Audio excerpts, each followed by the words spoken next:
after one of the craziest game weeks I've seen in quite a long time. Let's get set up ahead of game week 32.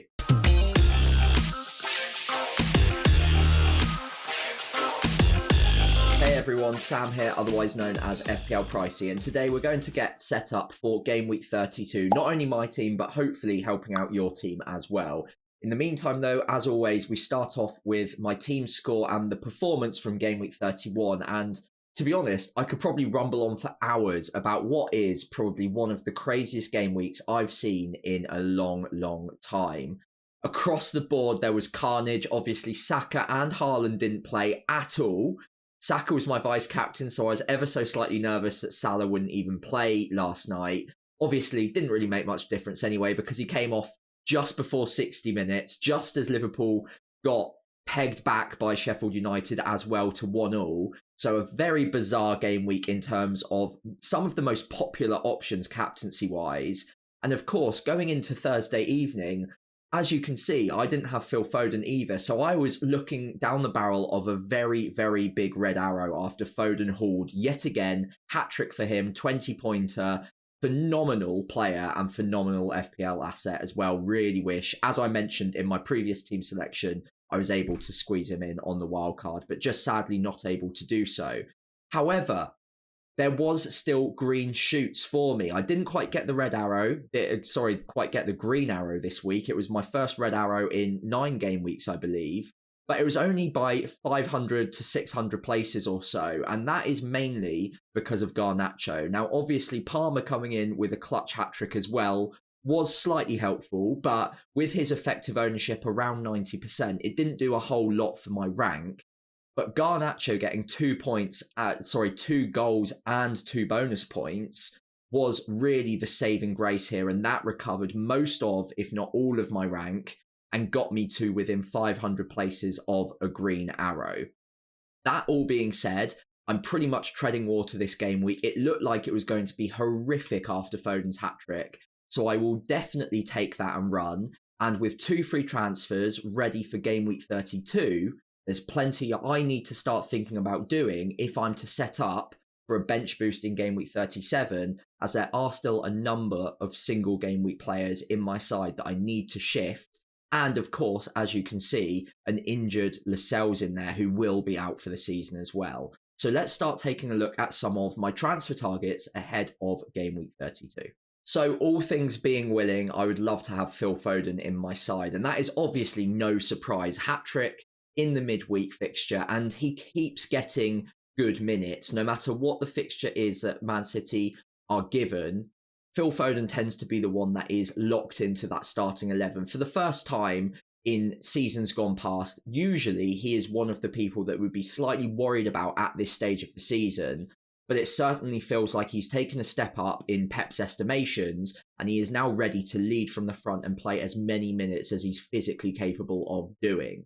Now, with that being said, whilst he's my number 1 transfer target, that doesn't necessarily mean that it's easy for me to bring him in. I do have Saka, I do have Salah, who both only have single game weeks in game weeks at 37, but we're still quite a few weeks away from that. So whether or not I want to get rid of 2 objectively very good assets that far ahead of game week 37 for someone who isn't on penalties, who wouldn't normally be playing in that central role with Haaland out, with KDB out as well, and be basically their talismanic figure in that starting 11, I'm not sure if it's as simple as binning one of Saka or Salah for him. And those are the only 2 players that I can realistically remove to get to Foden. I can't sell Garnacho, I can't sell Palmer because they're too cheap, and I don't want to anyway, let's be honest.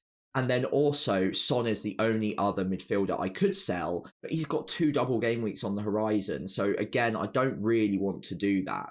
So the only way I'm getting to Phil Foden is by selling Saka or Salah, and both of which have good fixtures up until game week 37.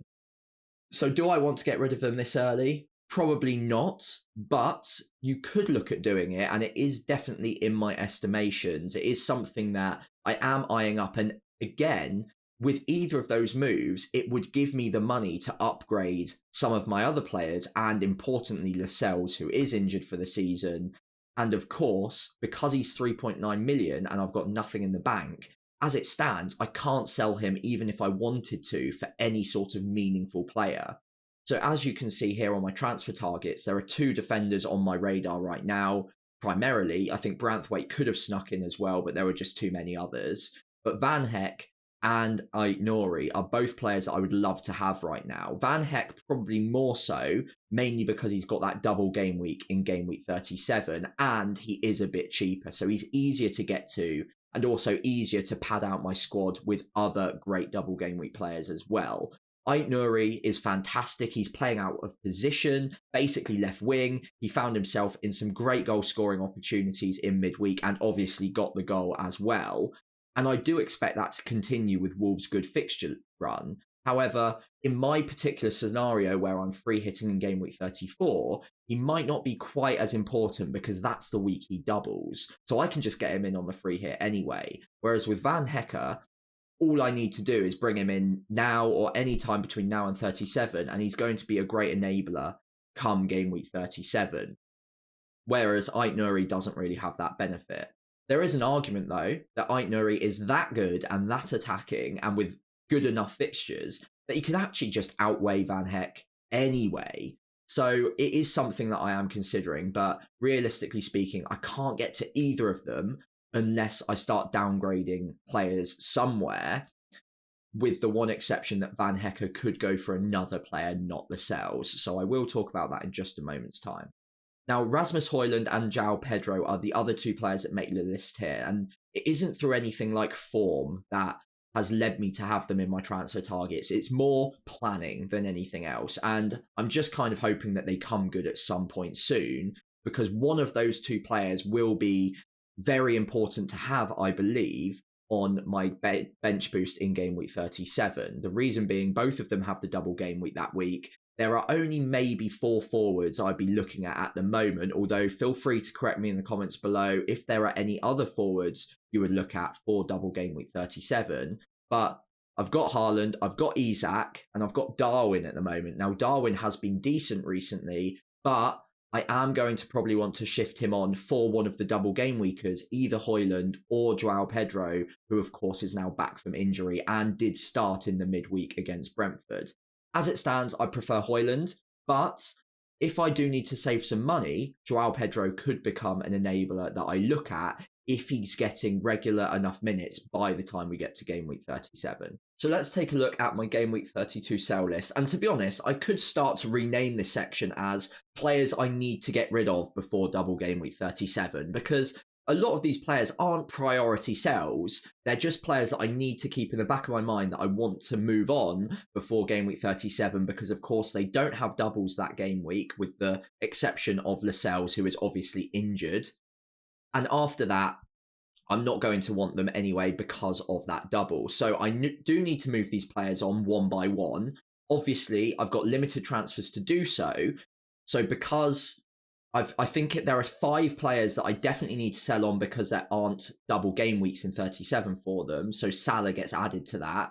And then Lascelles is the injury. So that's 6 transfers overall that I need to make. Now, obviously, I'm not going to be able to make all of them with just a week or 2 to go before game week 37. So I'm going to have to start shifting some of these players pretty soon, and basically now. I've got 2 free transfers. If I don't use one, I'm going to have to burn it, which is not a good idea because there are players here that I do need to move on. And it basically locks me into a -4 on the other side of free hit 34. Because of course, if you're not aware already, you don't get 2 free transfers back after free hit. You always end up with 1 free transfer after the week you free hit, no matter what you do. So I will need to make moves prior to the free hit to set me up for game week 37. Now, obviously, Lascelles would be the priority sell. He's injured, out for the season, not playing. But he's only 3.9 million. As discussed, I've got nothing in the bank. So if I'm going to sell him for another meaningful player for game week 37 and set me up nicely, I actually do need to make another move first, and that is by downgrading a player. So I've got a bit of cash in the bank so I can upgrade Lascelles. And the annoying thing is the 2 cash cows that I've got, or the piggy banks I've got at the moment, would be Saka and Salah. And neither of those players I particularly want to get rid of just yet. I think by the time we get to 35, they become easier to get rid of because there are limited game weeks between then and 37, limited time for them to kill me in the ranks. But for the time being, it would also make sense maybe to consider getting rid of one before game week 34. So I've got that little bit more money in the bank. I can start upgrading elsewhere and set me up nicely without needing to take a hit.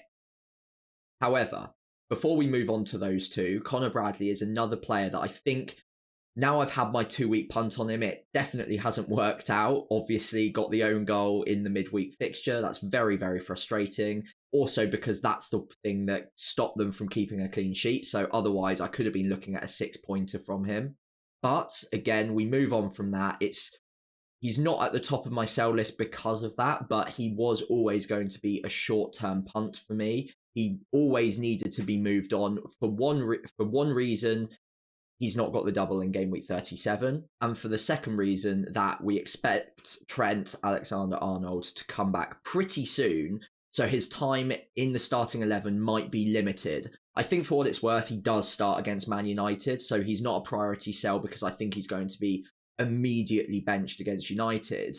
But because I need to start making moves soon anyway, and because I can't get rid of Lascelles without doing another move first, Connor Bradley is going to be one of the more obvious moves I could just make and get out of the way because he's probably going to be on the bench this week for me anyway. Moving down the list, Saka, obviously injury doubt because he got rested in midweek. I think it's very likely he does play in game week 32, but just that slight doubt is making me wonder whether or not I could take a chance that his injury is a bit more serious than Arteta is letting on. And maybe I could move across to Phil Foden. So that gives me Foden, obviously, for 2 great fixtures before free hit, and then sets me up for the double as well, whilst getting rid of Saka. And obviously, I can just bring him back in on the free hit in 34 anyway. So that's not a problem for me. However, if he does start, which I think is very likely, Brighton is a good fixture objectively. Again, they leave pockets of space down that right flank, or Brighton's left flank, obviously, because whoever their left wing back or left back is does play high. So with Saka getting in behind there, if he does start, then he should benefit from that. So it is a risk if I were to get rid of Saka, and that is probably one reason that I'm not looking to do it this week necessarily. Although, with a day or two left before I lock in, I think just over 24 hours actually, there is still a chance that I change my mind there, and if we get negative news on Saka, then maybe I do commit to making that move. Beyond that, number 4 and 5, not players I desperately need to get rid of just yet, but both players that I do need to keep an eye on because, again, they don't double in game week 37, and I will want to sell them before then. So these are 2 players that I will be looking to get rid of between now and game week 37, just maybe not quite yet in either case. So now we've taken a look at my transfer targets and my sell list for game week 32. That probably combines to make one fairly straightforward move this game week. It is obviously paved with a little bit of risk because Connor Bradley always has upside, but looking at my backline as we will in a minute, it is reasonable to suggest that Bradley would be benched anyway. And because I've got 2 free transfers, because otherwise I'll be burning one and I do need to start gearing up for game week 37, Bradley to Van Hecke makes a lot of sense. It gives me 0.1 million in the bank, which is obviously better than nothing. And Van Hecke, whilst he doesn't have great fixtures, I would definitely be benching him in game week 32, for example, against Arsenal at home. After that, Burnley away in game week 33 isn't bad at all. I could definitely start him then. Avoid 34 because Man City at home, free hitting, not going to worry about that. And then Bournemouth away in 35 is a reasonable way of starting him again. So happy enough bringing him in this game week for Bradley. And although Bradley could easily do very, very well this week, I think it's reasonable to suggest that I need to make this move either this week or next. And because I've got 3 other defenders in my backline that I'm happy enough to start this week, it's one that I'm happier to book in now rather than some of the alternative moves like getting rid of Salah, getting rid of Nunez, getting rid of Gabriel. These are all moves that I don't quite want to do yet, but I do need to do something. So Connor Bradley is probably the easiest player of the lot to get rid of already, because his time in the team is definitely running out a little bit, or at least his guaranteed time in the team, with Trent Alexander-Arnold coming back in.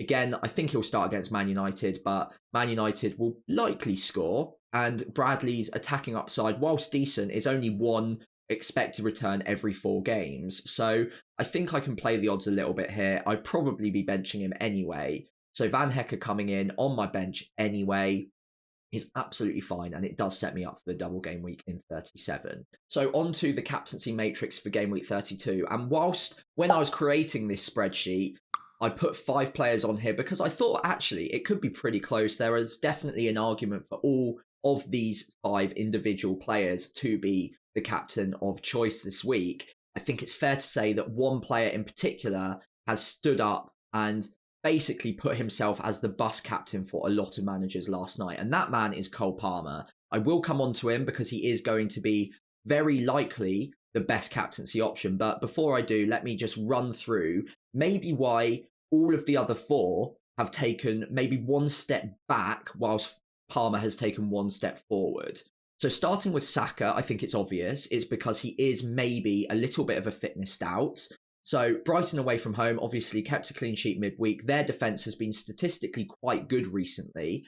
And whilst I think it's a good matchup, the risk of Saka not starting, whilst minimal, is still something playing on my mind a little bit. And he doesn't have the best data of the lot. He doesn't have the most returns of the lot. He does have the most points, but he does also usually play a lot of minutes. If we can't guarantee those minutes against a relatively tough defence to break down away from home at the Amex, I think it's fair to suggest that Saka probably isn't going to be in the conversation too much for a lot of us.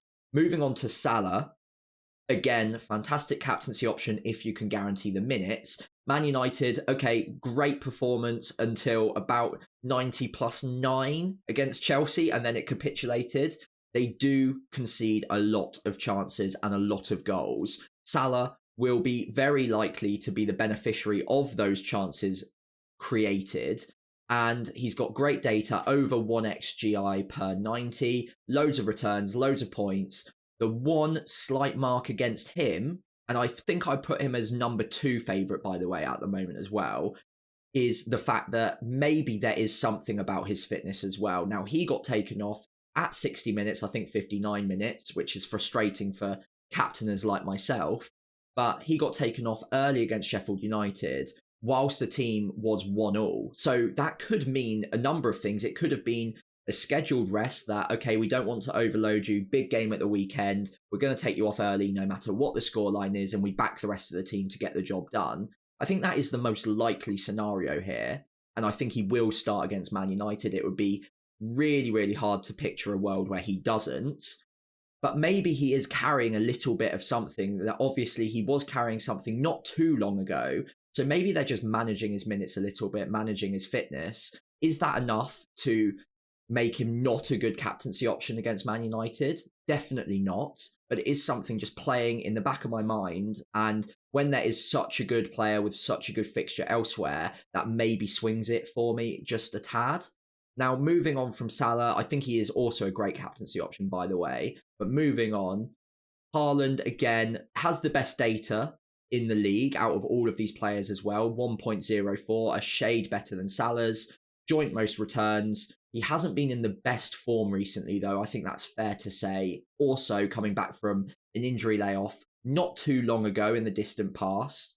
Crystal Palace away from home, good fixture on paper, but they haven't been the worst defensively either. And I do just wonder if, because he was rested midweek, again, maybe that's another mark slightly against him. Again, a bit like Salah, a bit like Saka, I fully expect him to start. I do think he'll get good minutes against Crystal Palace, and I think the midweek fixture was likely just a rest for him. But we know it can happen now, and maybe that is something to consider when Man City do have a congested fixture period, which they will do coming up, by the way, because they do also have the Champions League to contest with, and those are some really important fixtures for them. They might rotate, they might rest important players in the league every now and then when they think that it's a banker game that they'll definitely win.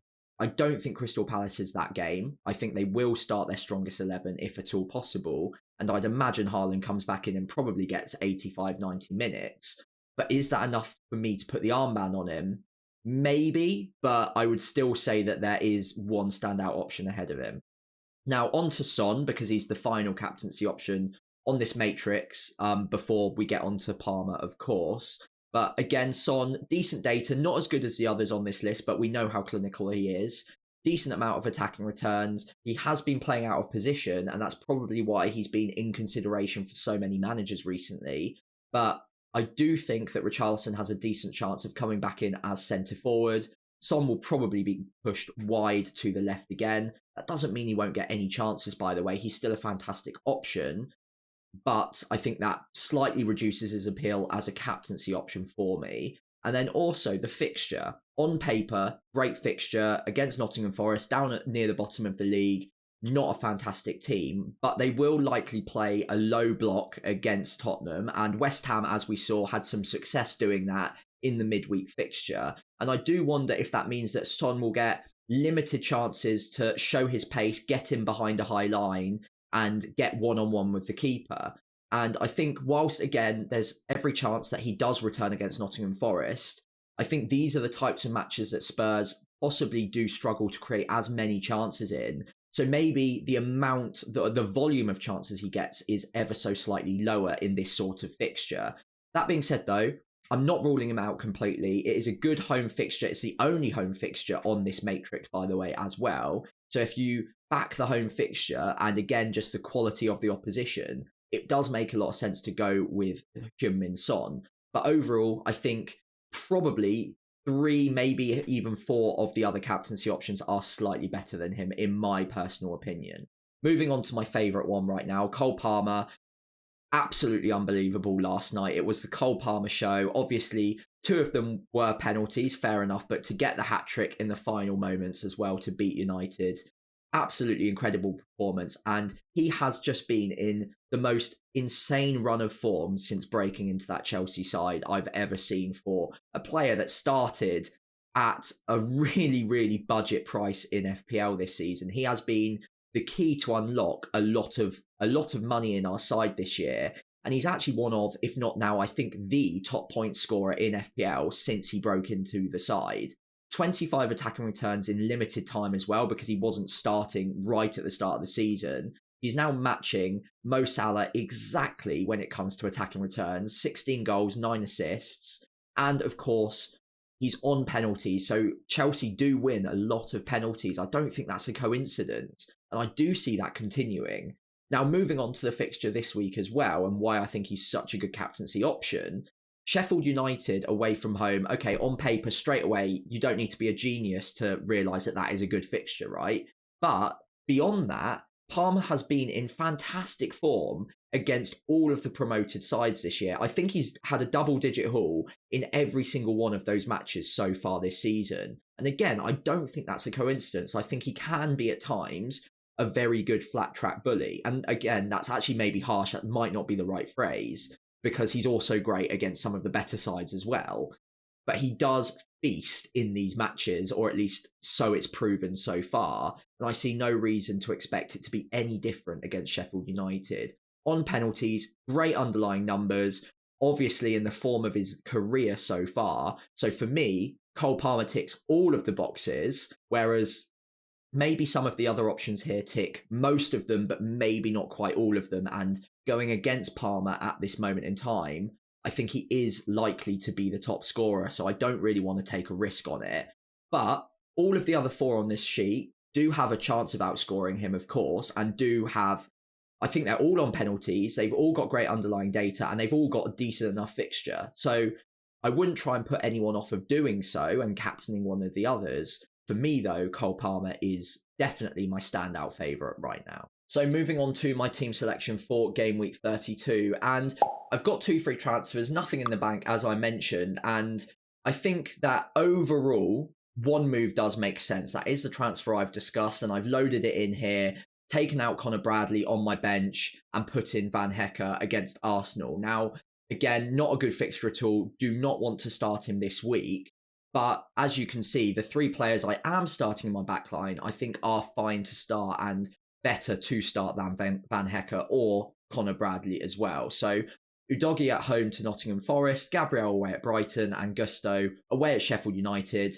All absolutely fine. I don't think I'm really expecting a ton of clean sheets there, but there aren't a lot of players out there right now that I am expecting clean sheets from.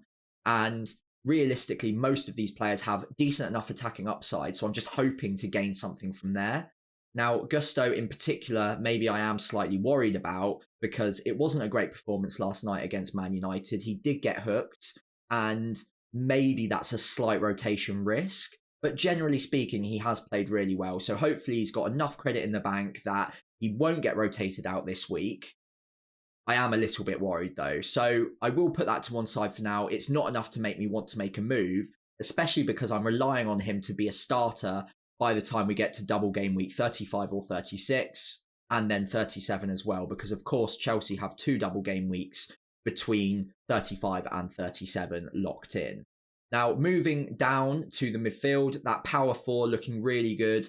I have put the captaincy armband on Cole Palmer, as discussed in the previous section. Salah gets the vice-captaincy for now. Again, I think he is probably the second best option, in my personal view anyway. And overall, really happy with these 4, not planning on making a move there. Garnacho on the bench as first sub against Liverpool at home. Very happy to have him there now. I think the only player I would trade in for him at this point would be Phil Foden. But in the formation I've got, I'm just not able to do that without breaking apart my side. And I just don't want to do that right now. However, I could still look at using my second free transfer for taking out Saka and putting in Foden, as I've already discussed at length in this video. So if you've skipped ahead, do go back and hear my thoughts on that particular move. It is something that I am considering doing, but I think for the time being, I'm happy enough just making the one move and maybe just riding out with the 4-man midfield as it stands, not making the Foden move just yet. But if we get any sort of news that Saka is a doubt for the weekend, then that's a really easy move to lock in. Just get that sorted. Sets me up with an extra double game weeker. Phil Foden is absolutely immense anyway, so very happy to make that move. Moving into my forward line, again, happy enough with these 3. I think Darwin is a player that I do need to look at moving on soon. But again, probably not just yet. I could possibly be doing it next week and maybe looking at Rasmus Højlund. I think it's against Bournemouth for Højlund that week. And whilst Darwin has a good fixture, as I mentioned, I do need to start making those moves to set me up for game week 37 pretty soon. Otherwise, it's hits on the other side of the free hit. So overall, happy with this 11. There are ideally changes I would potentially make, but I think I need to be tactical about when I make them, and I don't want to jump the gun and take out a good player too far ahead of game week 37, like Salah, for instance, like Darwin, for instance. Overall, happy enough with this. Won't be taking a hit this week. Probably only taking one of my 2 free transfers, but as discussed at length, I could also add the Foden move into the mix if we get negative news about Bukayo Saka.